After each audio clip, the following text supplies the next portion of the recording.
തിരുപ്പതി ക്ഷേത്രത്തിലെ പ്രസാദ ലഡുവിൽ നേരത്തെ മൃഗക്കൊഴുപ്പ് ചേർത്തിരുന്നതായി റിപ്പോർട്ട്. ദേശീയ ക്ഷീരവികസന board lab report Janam ടിവിക്ക്. Tirupati ലഡുവിൽ ഉപയോഗിച്ചിരുന്നത് മീനെണ്ണയും മൃഗക്കൊഴുപ്പുമെന്ന് കണ്ടെത്തി. നെയ്യ് വാങ്ങിയത് തമിഴ്നാട്ടിലെ AR ഫുഡ്സ് എന്ന സ്ഥാപനത്തിൽ നിന്ന് തന്നെ. നേരത്തെയുള്ള ജഗൻമോഹൻ റെഡ്ഡി സർക്കാരിനെതിരെ നിലവിലുള്ള മുഖ്യമന്ത്രി ചന്ദ്രബാബു നായിഡുവാണ് ഈ ആരോപണവുമായി രംഗത്ത് വന്നത്. വിവരങ്ങളുമായി S നന്ദഗോപൻ ചേരുന്നു. നന്ദഗോപൻ, നിലവിലുള്ള ആന്ധ്ര മുഖ്യമന്ത്രിയാണ് ചന്ദ്രബാബു നായിഡുവാണ് ഇക്കാര്യം പുറത്ത് അറിയിക്കുന്നത്. നേരത്തെയുള്ള ജഗൻമോഹൻ റെഡ്ഡി സർക്കാരാണ് ഇത്തരത്തിലുള്ള നടപടി സ്വീകരിച്ചത്.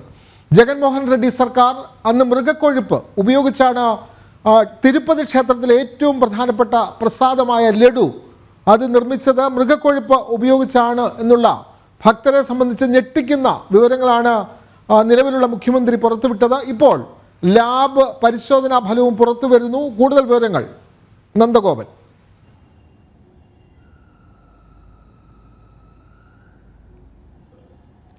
വിനോദ്, ഇന്നലെ അമരാവതിയിൽ NDAയുടെ നിയമസഭാ കക്ഷി യോഗത്തിനിടെയാണ് വളരെ ഗുരുതരമായ ഒരു ആരോപണം മുഖ്യമന്ത്രി N ചന്ദ്രബാബു നായിഡുവിൻ്റെ ഭാഗത്തു നിന്നുണ്ടായത്. അതായത് YSR കോൺഗ്രസ് ഭരിച്ചിരുന്ന കാലത്ത് അവിടെ തിരുപ്പതിയിൽ ഭഗവാന് നിവേദിക്കുന്ന ലഡു അത് പ്രസാദമായി ഭക്തർക്ക് വിതരണം ചെയ്യുന്നു. ആ ലഡുവിൽ ഉപയോഗിച്ചിരുന്ന നെയ്യിൽ മൃഗക്കൊഴുപ്പ് എന്നുള്ളതായിരുന്നു ഇന്നലെ മുഖ്യമന്ത്രിയുടെ ആരോപണമുണ്ടായിരുന്നത്. ഇതിന് പിന്നാലെ YSR കോൺഗ്രസ് പ്രതികരിച്ചത് ഇത് മുഖ്യമന്ത്രിയുടെ ആരോപണം, രാഷ്ട്രീയ പ്രേരിതമായ ആരോപണം മാത്രമാണ് എന്നായിരുന്നു.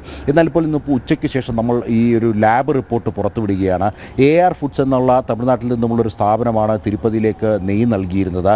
ഈ നെയ്യിൽ മൃഗക്കൊഴുപ്പ് മാത്രമല്ല, മറിച്ച് മത്സ്യ എണ്ണയും, അതായത് മീനെണ്ണയും സോയാബീൻ എണ്ണയും പാം ഓയിലും അടക്കം ഉണ്ടായിരുന്നു എന്നുള്ള വിവരങ്ങളാണ് ലഭ്യമാകുന്നത്. അതേപോലെ തന്നെ ചില രാസപദാർത്ഥങ്ങളുടെ സാന്നിധ്യവും, സാധാരണഗതിയിൽ നെയ്യിൽ ചില രാസപദാർത്ഥങ്ങളുടെ സാന്നിധ്യം ഉണ്ടാകാറുണ്ട്. എന്നാൽ അതിന് പുറമെ അതിൽ നല്ല നെയ്യിൽ കാണാത്ത മറ്റു ചില രാസപദാർത്ഥങ്ങളുടെ സാന്നിധ്യം ആ നെയ്യിൽ കണ്ടെത്തി എന്നുള്ളതാണ് ആ റിപ്പോർട്ടിൽ വ്യക്തമാക്കുന്നത്. അതായത് ISO സ്റ്റാൻഡേർഡ് പ്രകാരം ആ നെയ്യ് പൂർണ്ണമായും ഉപയോഗശൂന്യമാണ് എന്നുള്ളതാണ് ലാബ് റിപ്പോർട്ടിൽ, അതായത് ദേശീയ ക്ഷീരവികസന ബോർഡിൻ്റെ ലാബ് റിപ്പോർട്ടിൽ അല്ലെങ്കിൽ ലാബിൽ നടത്തിയ പരിശോധനയിൽ വ്യക്തമാക്കുന്നത്. വളരെ ഗുരുതരമായ ആരോപണമെന്ന് നേരത്തെ കരുതിയിരുന്നു. എന്നാൽ അത് ആരോപണം മാത്രമല്ല, അതിൽ യാഥാർത്ഥ്യമുണ്ട് എന്നുള്ളതാണ് ഇതിനോടകം തന്നെ വ്യക്തമാക്കുന്നത്. ഹൈന്ദവ സംഘടനകൾ വലിയ പ്രതിഷേധവുമായി രംഗത്തെത്തിയിട്ടുണ്ട്. അതായത് അവിടെ സാമ്പത്തിക ലാഭം മാത്രമല്ല നോക്കിയിരിക്കുന്നത്, അവിടെ ഭഗവാന്റെ ചൈതന്യം കൂടി നശിപ്പിക്കണമെന്നുള്ള ദുരുദ്ദേശം, അതേപോലെ തന്നെ സഹസ്ര കോടി ഭക്തജനങ്ങളുടെ വിശ്വാസങ്ങളെ ഹനിക്കുന്ന പ്രവൃത്തിയാണ് ഉണ്ടായിട്ടുള്ളത്. കാരണക്കാരായവർക്കെതിരെ ശക്തമായ നടപടി വേണമെന്നുള്ള ആവശ്യമാണ് വിശ്വ ഹിന്ദു പരിഷത്ത് അടക്കമുള്ള ഹൈന്ദവ സംഘടനകൾ മുന്നോട്ട് വെക്കുന്നത്. വരും ദിവസങ്ങളിൽ പ്രതിഷേധം ശക്തമാകുമെന്നുള്ള കാര്യത്തിൽ തർക്കമില്ല. പ്രത്യേകിച്ച് നമുക്കറിയാം, തിരുപ്പതി ലഡുവിനെ സംബന്ധിച്ചിടത്തോളം അവിടെ ഭഗവാന് നിവേദിക്കുന്നതും ഈ ലഡു തന്നെയാണ്. അവിടെ ഒരു ദിവസം ഏതാണ്ട് ലക്ഷക്കണക്കിന് ഭക്തരാണ് ദർശനം നടത്തുന്നത്. അങ്ങനെ അവർക്ക് പ്രസാദമായി വിതരണം ചെയ്യുന്നതും ഇതേ ലഡു തന്നെയാണ്.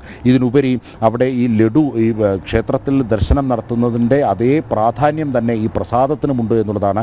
ക്ഷേത്രത്തിനകത്താണ് ഈ നിവേദ്യം തയ്യാറാക്കുന്നത്, ഈ പ്രസാദം തയ്യാറാക്കുന്നത്. അപ്പോൾ സ്വാഭാവികമായും ഈ മൃഗക്കൊഴുപ്പും അതേപോലെ തന്നെ മീനെണ്ണയും ഒക്കെ കലർന്ന നെയ്യ് ക്ഷേത്രത്തിനകത്ത് എത്തി എന്നുള്ള കാര്യത്തിൽ തർക്കമില്ല. ഏതായാലും വിശ്വാസികളെ സംബന്ധിച്ചിടത്തോളം വളരെ വേദനാജനകമായ ഒരു വാർത്തയാണ് പുറത്തു വന്നിരിക്കുന്നത്. ഇത് ഇന്ന് മലയാള മാധ്യമങ്ങളൊക്കെ തന്നെ തമസ്കരിച്ചപ്പോൾ നമ്മളിത് കൃത്യമായി ലാബ് റിപ്പോർട്ടിൻ്റെ, അതായത് ഇതിൻ്റെ ആധികാരികത കൂടി പരിശോധിച്ച് അതിൻ്റെ ലാബ് റിപ്പോർട്ട് കൂടിയാണ് നമ്മൾ ഈ വാർത്ത കൂടുതൽ ഉറപ്പിച്ച് ജനങ്ങളിലേക്ക് എത്തിച്ചിരിക്കുന്നത്. ഏതായാലും ഇതുമായി ബന്ധപ്പെട്ട വലിയ പ്രതിഷേധങ്ങൾ വരും ദിവസങ്ങളിൽ തുടരുമെന്നുള്ള കാര്യത്തിൽ തർക്കമില്ല. വിനോദ്, തീർച്ചയായും വളരെ പ്രധാനപ്പെട്ട വാർത്തയാണ് നന്ദഗോപൻ പങ്കുവച്ചത്. അതായത് തിരുപ്പതിയിലെ ഏറ്റവും പ്രധാനപ്പെട്ട വഴിപാടായ അവിടുത്തെ പ്രസാദമായ ലഡു നിർമ്മാണത്തിൽ മൃഗക്കൊഴുപ്പ് ഉപയോഗിച്ചു എന്നുള്ള വിവരങ്ങളാണ് അവിടുത്തെ മുഖ്യമന്ത്രി തന്നെ വെളിപ്പെടുത്തിയത്. മുൻ സർക്കാർ, അതായത് ജഗൻമോഹൻ റെഡ്ഡി സർക്കാരിൻ്റെ കാലത്താണ് ഇത്തരത്തിൽ ഭക്തവികാരങ്ങളെ വ്രണപ്പെടുത്തിക്കൊണ്ടുള്ള ലഡുവിൻ്റെ നിർമ്മാണം നടന്നത്. ആ വിവരങ്ങൾ ലാബ് റിപ്പോർട്ട് കൂടി പുറത്തു വന്നതോടുകൂടി അത് സ്ഥിരീകരിക്കുകയാണ്. ഹൈന്ദവ സംഘടനകൾ വലിയ പ്രതിഷേധവുമായി രംഗത്ത് വന്നിട്ടുണ്ട്. കേരളത്തിൽ, മലയാളത്തിൽ ജനൻ TV മാത്രമാണ് ഈ വാർത്ത ജനങ്ങളിലേക്ക് എത്തിച്ചുകൊണ്ടിരിക്കുന്നത്.